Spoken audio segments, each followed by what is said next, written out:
तो फेरी करत में ममता के फेरा में रहुआ पड़ गई बियाह कलन कोर्ट से बियाह कर।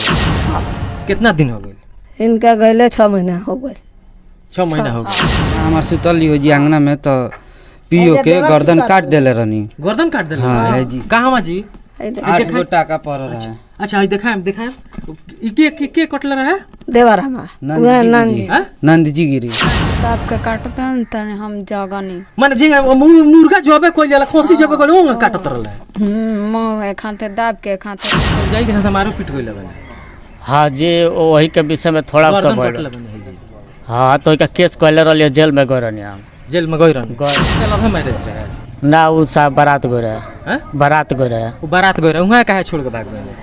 वो हमरा सार के सार रखल हलो न तो हम मन खींच लनी कहनी कि जब गलत बढ़ले भी तो मन खींच रवा संग दू गो घटना घट चकल और जोन अरेंज मैरिज कइल रहनी बारात ले जाके बियाह करने वो पत्नी रवा के छोड़ के चल गई तो सरकार वो प्रेम विवाह कहनी वो छोड़ के भाग गइली लइकन के लेके का है कमी ओलो में रहता कि रहुआ में?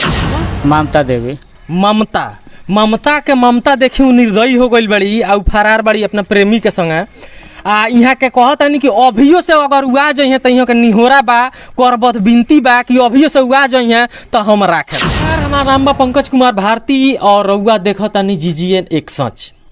आज भोजपुरी में फिर रिपोर्टिंग ऐसे करता नहीं कि कुछ मामला जौन बा तौन बड़ा गंभीर बा।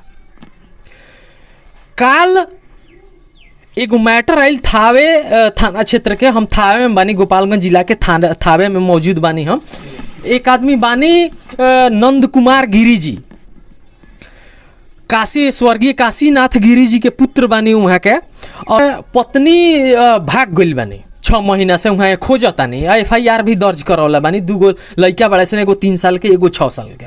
वही मैटर के जाने खातिर हम पहुँचल बानी आज थावे में। देख सकता नहीं नंद कुमार गिरी जी के घर बा, कुछ परिवार के एजी लोग बा, लेकिन सारा मैटर का बा उ परिवार के लोग बताई। मान ली कि अकेला व्यक्ति केहू कुछ बोल सकता, लेकिन जब परिवार से मिलल जाई तो परिवार के लोग सच्चाई बताई। आ परिवार के लोग हमारा साथे मौजूद बा।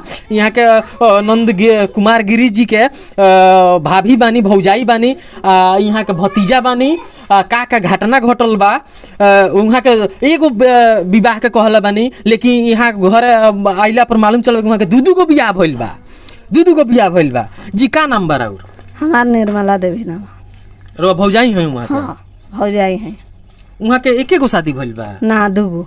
दुनू लव मैरिज भइल बा ना। हाँ एगो चढ़ के भइल बा, एगो माने चढ़ के माने एगो बारात लेके गइल। हाँ एगो बारात लेके आ एगो ऐसे ले आके कइले बा। तो पहिल की जौन वहाँ के पत्नी रहनी जौन बारात ले जाके बियाह तो वहाँ कहाँ बने?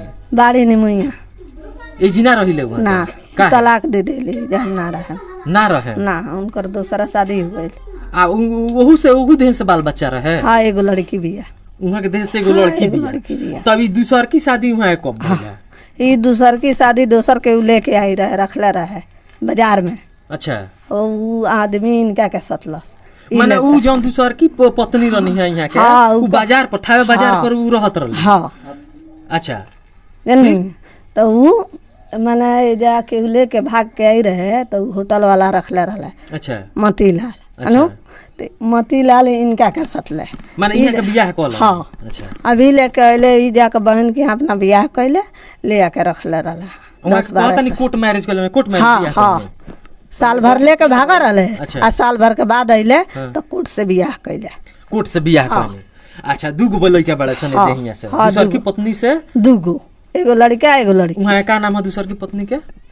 ममता देवी। अब तो कहत रही है ममता देवी अपन नाम बताओ है, लेकिन जायज नाम नहीं है मालूम? जायज नाम हमारा मालूम नहीं है। आ हम ई नहीं जाना जे उनकर नैहर कहाँ है। नैहरों के बारे में नहीं है कौनो? ना उनकर मालिक जाना। तो इहो छोड़ के भाग गइली? हाँ। कितना दिन हो गइल? इनका गइले 6 महीना हो गइल। 6 महीना हो गइल? 6-7 अच्छा पता लगला कि रउआ संगे वहाँ के नंद कुमार गिरी जी मारपीट करे? हाँ काहे खातिर? हमरा ऊपर केस कइले रहले, हमरा ऊपर कहता रहे जे इहे भगा देती, इहे कहीं बेच देती। हाँ जल्दी। हाँ रउआ कहे नहीं वहाँ के बेच दहली? हाँ इहे कहीं बेच देले बड़ी ना तो भगा देले बड़ी। भगा देला? हाँ अब बताएं जे लड़का बाड़ी जे हम कहीं ले जाकर उठा के बेच दे। लड़का को साल के बड़ा सन दूसर की? लड़का एगो 8 साल के बिया, लड़की लड़का 3 साल के। उ लेइए के भागल बा। हाँ लेके गईली। यानी उ आके रहत रहली जा। हाँ। आ एहू जी से यहाँ के बियाह कोनी नैहर कहाँ है, एहू कोनो परिवार के जानकारी नहीं के। नहीं जात के पता बा, नहीं उनका नैहर के पता बा हमने के। जाने लालो जिनकर यहाँ के रहनी है चाची, वहाँ के माँ बाप जाने लालो बेकी आवे लालो ना पूछे कि काहे खातिर हमन लड़की भागल लो, उ लोग जानता लो तबे ना पूछे लालो। रहलो रहली इतना आवत रहला रहली तो नैहर से केहू ना आवत। ना अच्छा रउआ संगे काहे खातिर मारपीट कइले बा? हमरा संग में इहे मेटर खतरा, इहे भगा देली। माँ हमार सुतल हो जी अंगना में तो पियो के गर्दन काट देले रहनी। गर्दन काट देले? हाँ है जी। कहाँ जी? 8 गो टाका पड़ रहा है। अच्छा दिखाएम ई के कटले रहे? देवर हमार हैं? नंद जी गिरी। काहे खातिर? ओही खतरा जे बुतका हमरा मेहरारू के भगा देले। तो बड़ी भाग से यहाँ के बाँच गइल बानी। बड़ी भाग से गर्दन पर देखी तनी दिखाई तनी जूम क के हई देखी हियां से लेके हियां ले हई दिखाई ई उहा के मरले रहनी चाहिए। तो बाँच के बड़ी भाग से बाँच गइल। ओ लड़की हमरा के बचा लाला। कौन लड़की? हौ अई बनी है ना? तारा सामने तारा मम्मी के तारा चाचा मरले? हाँ सामने हाँ मुँह दाब के काटते हैं तने हम जगनी। माने जिंगा मुर्गा जबे कोई जाला खोसी जबे कोई वो काटत रहले। मुँह एक हाथे दाब के एक हाथे रेतत रहलन। हाँ। तब फिर हम जगनी तो चाकू पकड़नी तो फिर चाचा के छोटका जगनी तो वहाँ का दौड़ के मारे पड़नी तो भागलन। भाग गइनी वहां के। तर थाना में आवेदन दिया ई? हां हां हां आवेदन देले रहनी था। केस कइला रहनी थाना? हां थाना में केस कइले चालू है बाबे। केस चालू बा? हां आ वहां के बयान देत फिरतानी कि हमार पत्नी भाग गइली। हाँ। हैं? सब झूठा आरोप लगाओ तनी हमनी के ऊपर कि हमनियों के फंस जाए। अच्छा रोगो लोग के ऊपर आरोप हां हम नहीं पला कि हम बच जाई, वहां के कटले बानी तो हम बच जाई। हां नहीं झूठा आरोप लोग ऊपर लगाता। चली तो हम उन्हों से जाने के प्रयास करम नंद कुमार गिरी जी से पता लगाओ तनी वहाँ कहाँ बानी की, ताकि जौन सच्चाई बा वहाँ के बयान में और परिवार के बयान में ई दोनों मामला जौन बा श्रोता के दर्शक के सामने आवे के चाहिए। चले हमारा साथे मौजूद बानी नंद कुमार गिरी जी, जहाँ जिहाँ के ऊपर भी आरोप बा और यहाँ के भी अपना पत्नी के ऊपर आरोप बा। यहाँ से पूरा जानकारी लिहल जाए डिटेल्स में का सच्चाई बा मैटर के। राउर जौन यहाँ के पत्नी रहनी है, हाँ वहाँ के कितना दिन भइल भगल है? करीब 6 महीना हो गई। 6 महीना कहाँ लेके रहत रहनी है? हम बॉम्बे रहत रहनी। अब कब बॉम्बे 6 महीना रहे, कब अपने के यहाँ घर थावे 6 महीना रहे, मतलब यही करत रहनी। आओ जाए करत रहनी। हम आवाजाई करत रहनी है तो 6 महीना पहले यहाँ के भाग गई? हाँ यही जी लड़कन के लेके यही जी से थावे से भगली। से भाग कहाँ ससुराल है? रघुनंदनपुर। केकरा की है? शैलेंद्र महतो की है। शैलेंद्र महतो की है? शैलेंद्र महतो की है। तो वो जी पता कैले रहनी है? हाँ वो जी पता कैलनी और वो लोग खोजे बालो, हम खोजे बानी। भौजाई का हमरा मालूम बा। भौजाई तो कह तारी कि हमरा कोई जानकारी नहीं है? जानकारी नहीं है कह तारी, लेकिन मतलब उनका थोड़ा अथी बा, हेल्प बा। एमे हेल्प बा? एमे हेल्प बा भौजाई के हमरा। तो भौजाई के नाम लेते तो भौजाई के साथ मारो पीट गइल बने? हाँ जी वही के विषय में थोड़ा सा बोल। हाँ तो का केस कैले रही जेल में गए रहनी। हम जेल में गए रहनी जेल। तो का है भौजाई के रोवा काहे गर्दन काट देनी? वो तो अब गलती हो गई तो वही के विषय में माने रोवा केला लागत है कि भौजाई भगा दहली? माने शक से शक से के गला रेत दे ना सर। काहे ना? ई कौन नंबर बियाह रहल? हमार दूसर का रहल। पहिलका लव मैरिज रहे ना? वो सब बारात गए रहे। हैं? बारात गए रहे। वो बारात गए रहे वहाँ काहे छोड़ के भाग गए? वो हमरा सार के सार रखल हलो न, तो हम मन खींच लनी। कहनी कि जब गलत बढ़ले भी तो मन खींच दनी, तो वो लोग दूसर बियाह कर लो। फिर वो दूसर बियाह कर लो? हाँ फिर हम कोर्ट में कहनी। हम अच्छा परिवार के वाला लोग कहता रउआ बरौ भौजाई भतीजा जे भी बा भतीजी वो कहता कि ये थावे पर दूसर की जन लव मैरिज रउआ बियाह कइले बानी, प्रेम विवाह कइले बानी, तो 1 महीना ये जिले के रहनी रउआ केहू रखले रहे फिर तब रउआ बियाह? ना वंगा नहीं के ना, डायरेक्ट हम लिया के घर में रखले बानी। हम डायरेक्ट रउआ घर लेके चल? हाँ घर। कहाँ भेंट भई रहे? भेंट तो था ही में भई रहे उनका से। हाँ केहू लेके आई रहे एक जना, मने उनके चिन्हत पूरा नहीं कि मने हुए लेके एक जना दुकान वाला बड़ा नहीं जी, तो उनका फोन से कहूँ उनका चिन्हा पर्ची बा। तने सामने आ जाए। हाँ उनका चिन्हा पर्ची बा। तो वह मैंने हमरा के बोलो बारिश का टाइम रहे, यही टाइम रहे, तो हमरा के बोलो लो तो कहलो कि ऐसा ऐसा बात बा। हमको कि ठीक बा, हमारे जब बात बा तो कह लेता है तो वह कोर्ट अच्छा में परिवार के रउआ आरोप बा कि परिवार में रउआ शांति नहीं खी रहे देत जो शराब पी के आवता नहीं घर में झगड़ा झंझट करत ना हम कुछ नशा उशा ना करे नहीं पान खानी हम पान लोग झूठ बोलता है वो अपने से बना कहता लो अपने से बनाए को जी।